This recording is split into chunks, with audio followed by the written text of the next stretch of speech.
నమస్కారం. వేదముద్ర న్యూమరాలజీకి స్వాగతం. ఇవాళ ఈ వీడియో కనకదుర్గ అమ్మవారికి అంకితం అన్నమాట. ఎందుకు అనంటే ఈ మధ్య కాలంలోనే నాకు 2 మిరకిల్స్ నా జీవితంలో జరిగాయి. ఎందుకు అనంటే చాలా సంతోషంగా ఉంది ఈ వీడియో చేయడం కూడా. ఎందుకు అనంటే 2 చేతులు ఎత్తి దండం పెట్టంగానే అమ్మ ఎలా ఆ కష్టాన్ని తీర్చేస్తుంది అనంటే ఈ వీడియో మీరు చూడాల్సిందే.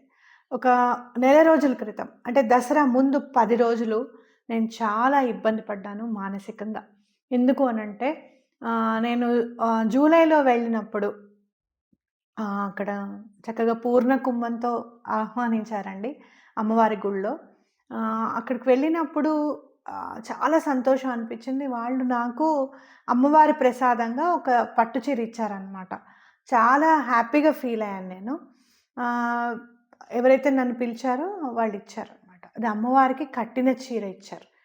చాలా సంతోషించాను. ఇంటికొచ్చేసిన తర్వాత మామూలుగా మనం ఫాల్స్ అది ఇవ్వడానికని చెప్పి అన్నీ మడత పెట్టి పెడుతున్నాను. పెట్టిన తర్వాత ఒక 4 డేస్ తర్వాత చూసుకుంటే ఆ చీర నాకు కనిపించలేదండి. చాలా బాధపడ్డాను. చాలా వెతికాను. ఇల్లంతా చూశాను. మొత్తం అంతా చాలా అంటే చాలా. మళ్ళీ ఇంత వీడియోస్ చేసుకుంటూ ఇంత బిజీ షెడ్యూల్‌లో కూడా వెతకడం మాత్రం మానలేదనమాట. ఎక్కడా దొరకట్లేదు. మనసు చాలా బాధగా ఉంది. అమ్మవారి చీర, పట్టు చీర వాళ్ళు మీకోసమేనండి మేమింత ప్రయాసపడి తీసుకొని మీకు పెడుతున్నాము అని చెప్పారు. అయ్యో! వాళ్ళ ప్రేమని నేను చవిచూడలేకపోతున్నాను. అన్నిటికంటే ముఖ్యం అమ్మవారు కట్టుకున్న చీర నా దగ్గర లేదే. ఎలా పోయింది? అట్లా ఎట్లా మిస్‌ప్లేస్ అయిపోయింది అని చెప్పి చాలా బాధపడుతున్నాను. అయితే సరే ఇంట్లో నుంచి ఎవరైనా తీయందైతే పోదు కదా! దానికైతే కాళ్ళు చేతులు లేవు కదా! ఎలా పోయిందా అని అనుకుని నాకొక డౌట్ వచ్చి వాళ్ళకి ఫర్గివ్‌నెస్ టెక్నిక్ చేశాను. ఫర్గివ్‌నెస్ టెక్నిక్ చాలా బాగా పనిచేస్తుందనమాట. అంటే ఎదురుగుండా మనిషి ఉన్నట్టే అనుకొని వాళ్ళకి నేను చెప్పాను. అమ్మా మీరు తెచ్చి ఇచ్చినా కూడా నేనేమి అనను. ఎందుకు ఈ చీర బయటికెళ్ళింది అని ప్రశ్నించను. అలాగే లేదు లేదు నువ్వే తీసావని కూడా నేను అనను. అసలు దేని గురించి నేను అడగను. అది తెచ్చిచ్చేసేయ్ కామ్‌గా అని చెప్పి నాకు డౌట్ ఉన్న వాళ్ళ మీద నేను అనుకోవడం జరిగిందనమాట. అలా అనుకున్న తర్వాత కూడా మామూలుగా మనము నక్షత్రం బట్టి చూస్తాం. అంటే ఈ బలానా నక్షత్రం ప్రకారంగా ఎప్పుడైతే మనం గుర్తించామో ఆ వస్తువు మన దగ్గర లేదు అని చెప్పి, ఆ నక్షత్రం ప్రకారంగా మనకి జాతకంలో ఉంటుందన్నమాట. తెలుస్తుందన్నమాట. వస్తువు ఉంటుందా, పోయిందా, దొరుకుతుందా లేదా అని. కానీ ఆ నక్షత్ర ప్రకారంగా చూసినా కూడా దొరకదు అని వచ్చిందండి. అప్పుడు కించిత్తు బాధ కలిగిందండి నిజంగా చెప్పాలి అనంటే. ఉన్న బాధ కంటే ఇంకొంచెం యాడ్ అయింది. అప్పుడు అమ్మవారికి ముందే దండం పెట్టుకుంటూనే ఉన్నాను. అప్పుడు నేను ఏం మిస్టేక్ చేశాను అని చెప్పి తరచి చూసుకుంటే నాకు నేను చేసిన మిస్టేక్ ఏంటి అంటే, కొత్త వాళ్ళ ముందు చీరలు తీసి ఇవి ఫాల్స్‌కి ఇవ్వాలి అని చెప్పడం అనేది చాలా పొరపాటు. అలా ఎప్పుడూ చేయకూడదు. మనమే కదా వాళ్ళకి అబ్బా! ఇది బాగుంది కదా అని అనిపించేటట్టు చేసింది.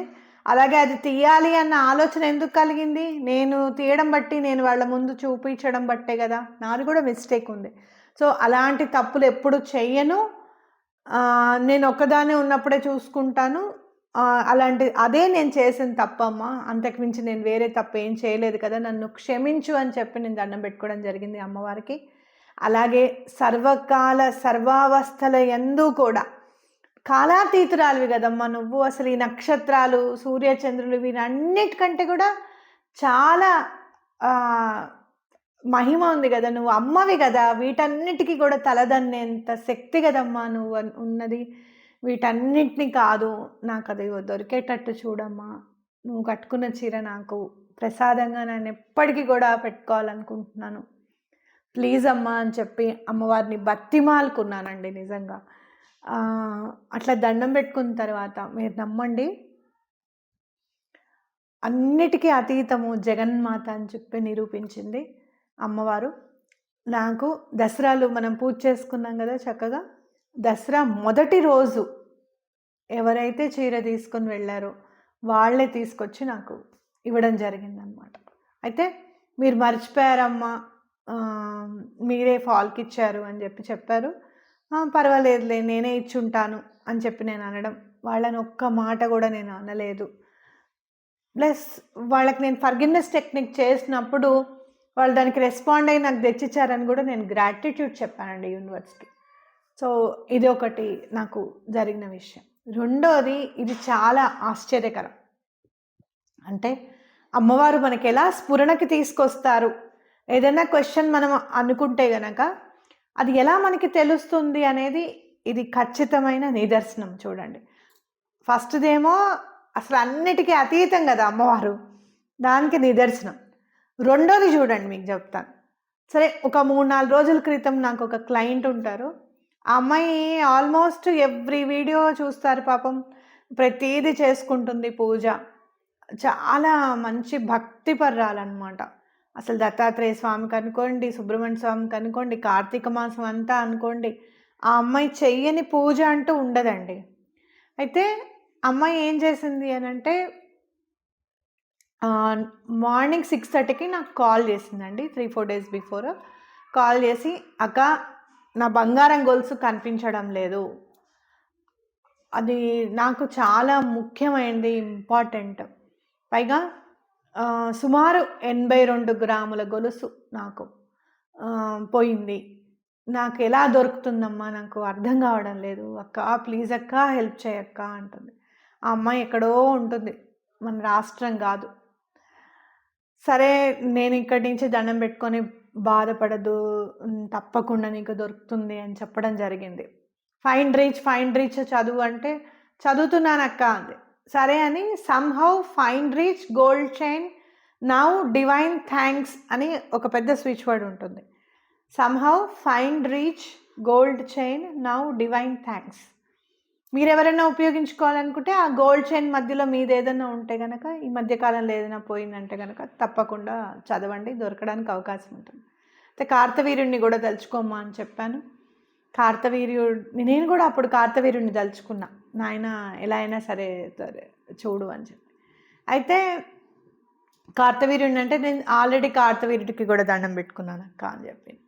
అవునా, సరే అమ్మ దండం పెట్టుకో దొరుకుతుంది అని. నెక్స్ట్ డే ఫోన్ చేసింది, లేదు దొరకలేదక్క అంది. ఎవరు రాకపోతే ఎలా వెళ్ళిపోతుంది చెప్పండి, ఎవరో ఒకళ్ళు తీయాలి కదా కంపల్సరీగా. అయితే ఇంట్లో వాళ్ళు తీయాలి, లేకపోతే చెప్పేవాళ్ళు అబద్ధం చెప్పాలి, లేదు అంటే కనుక బయట వాళ్ళు ఎవరైనా రావాలి. ఇంతకు మించి వేరే అవకాశం ఏముంటుంది ఇంట్లో వస్తువు పోవడానికి అని చెప్పినప్పుడు నేనేం చేశానంటే, ఇలా కాదు అని చెప్పి అమ్మాయికి ఫర్గివ్‌నెస్ టెక్నిక్ చెప్పానన్నమాట. ఎవరైతే నాకు డౌట్ ఉందో వాళ్ళకి చెప్పమ్మా, నీకు తప్పకుండా నేనేమనను, ఎవ్వరు ఏమనరు, తప్పకుండా నీకు అది ఇచ్చేసేయి, ఎక్కడో అక్కడ పెట్టేసేయి, మేము వెతుక్కుంటే దొరికితే కూడా మిమ్మల్ని ఏమనము అని చెప్పమ్మా అంటే, ఆ అమ్మాయి అలానే చెప్పింది. సరే, ఆ అమ్మాయికి వచ్చో రాదో అని చెప్పి నేను కూడా ఫర్గివ్‌నెస్ టెక్నిక్ చేద్దాం అనుకున్నాను. కానీ ఆ మనిషికి ఎవరైతే తీశారో, ఎందుకంటే చాలా పెద్ద వస్తువు కదా, 82 గ్రాములు అంటే ఆల్మోస్ట్ నియర్ అబౌట్ మీరు చూసుకుంటే కనుక ఇవాళ 60,000 చేంజ్, 70 నియర్ అబౌట్ ఉంది. 7 8 56, ఆల్మోస్ట్ 5,60,000 బంగారమే ఉంది, ఇంకా తరుగు గిరుగు వేయకుండా మనం. సో అట్లాంటి చైన్ ఆ అమ్మాయి ఇస్తుందని, అసలు ఆ అమ్మాయిని పిలిపించమ్మా, ఫ్యామిలీని పిలిపించి మాట్లాడమని చెప్పడం, వాళ్ళు పిలిపించి మాట్లాడడం. మాట్లాడిన తర్వాత నేను ఇక్కడి నుంచి వాళ్ళ హస్బెండ్కి, వాళ్ళ హస్బెండ్ పేరు తెలియకపోయినా సరే ఆ అమ్మాయి పేరు తలుచుకొని, వాళ్ళ హస్బెండ్ పేరు తలుచుకొని, అమ్మ ఇచ్చేసేయండి, ఇది చాలా పెద్ద ఎత్తున వెళ్తుంది, పోలీసుల దాకా వెళ్తాం, మీరు చాలా ఇబ్బంది పడాల్సి వస్తుంది అని చెప్పి ఇక్కడి నుంచే నేను ఫర్గివ్‌నెస్ టెక్నిక్ చేయడం అనేది జరిగింది. జరిగినప్పుడు వాళ్ళు చాలా ఇస్తారా ఇవ్వరా అని అనుకున్నాం, కానీ మీరు నమ్మండి, అమ్మవారికి కూడా నేను మళ్ళీ ఈ అమ్మాయి తరఫున దండం పెట్టాను. అమ్మ 6 లక్షల రూపాయలు అని అంటే సుమారు సంవత్సరం పాటు సంపాదిస్తే జీతం అయి ఉండొచ్చు ఒకళ్ళది. అది దాయాలి అంటే ఎన్నాళ్ళు పడుతుంది ఒక్కసారి ఆలోచించు. ఇక్కడ ఈ అమ్మాయి చేసిన మిస్టేక్ ఏంటి అంటే, తల కింద దిండు కింద పెట్టడం. అంత పెద్ద చైన్, మంగళసూత్రం చైన్ ఆ అమ్మాయి ఎందుకునో అనవసరంగా తీసింది పాపం. అయితే మంగళసూత్రం చైన్ కాదు, మంగళసూత్రం లాంటిది లావుగా వేసుకుంటారనమాట పక్కన, ఎక్కడన్నా వెళ్ళినప్పుడు ఫంక్షన్స్కి అని చెప్పి. సో, ఆ చైన్ కాబట్టి తప్పకుండా దొరికేటట్టుగా చూడమని చెప్పడము, తల కింద పెట్టుకోవడం ఈ అమ్మాయి చేసిన తప్పు గదా! ఈ అమ్మాయికి గూడా చెప్పాను. "నువ్వు తల కింద పెట్టడం చేసిన తప్పు. నువ్వు సారీ జెప్పు. అమ్మవారికి గూడా దండం బెట్టుకో. దుర్గా అమ్మవారికి దండం బెట్టుకో. ఎందుకంటే ప్రీవియస్‌గా నేను ఈ మధ్యలోనే అమ్మవారిని ఆశ్రయించాను. నువ్వు గూడా ఆశ్రయించు. మన శ్రీపాద శ్రీవల్లభులకి కూడా చక్కగా దండం బెట్టుకో.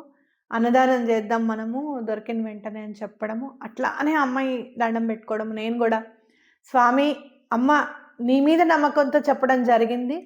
దొరికేటట్టు చూడమ్మా అని చెప్పడం దండం పెట్టుకున్నానండి. వెంటనే 11:45కి ఫోన్ చేసింది అమ్మాయి. చెట్లల్లో పడేస్తే వాళ్ళే తీసుకొచ్చి ఇదిగోండి మీకు మీ గొలుసు అక్కడ పడిందండి ఇదిగోండి అని చెప్పి ఇవ్వడం జరిగిందనమాట. కాబట్టి అమ్మ చూసారా అండి, ఎంత మనం దండం పెట్టుకుంటే చాలు కనకదుర్గమ్మ వారు ఎలా మనకి అనుగ్రహం చూపిస్తారు అనేది ఈ ఇష్యూతో క్లియర్ కట్గా మీకు అర్థమై ఉండాలి. తప్పకుండా మీకు ఎవరికన్నా చాలా ఇబ్బందులు ఉంటే గనక కనకదుర్గ అమ్మవారిని 2 చేతులు ఎత్తి దండం పెట్టి, అమ్మా ఈ పని అయిపోయిన వెంటనే నిన్ను దర్శించుకుంటాను, లేదా ముందే దర్శించుకొని అమ్మ ఈ పని అయ్యేటట్టు నువ్వు చూడు మళ్ళీ వస్తానమ్మా అని చెప్పి మీకు ఏది చక్కగా అనిపిస్తే అది దండం పెట్టుకోండి. నేను కూడా దండం పెట్టుకున్నాను. అమ్మాయి కూడా అన్నదానం చేయండి అక్క అని చెప్పి మన ఫౌండేషన్కి పంపించడం జరిగింది. మన ఫౌండేషన్ అంటే గుర్తుకొచ్చింది. అసలు మన ఫౌండేషన్ ఏంటి అనేది నేను మీకు క్లియర్గా ఎక్స్ప్లెయిన్ చేస్తాను నెక్స్ట్ వీడియోలో.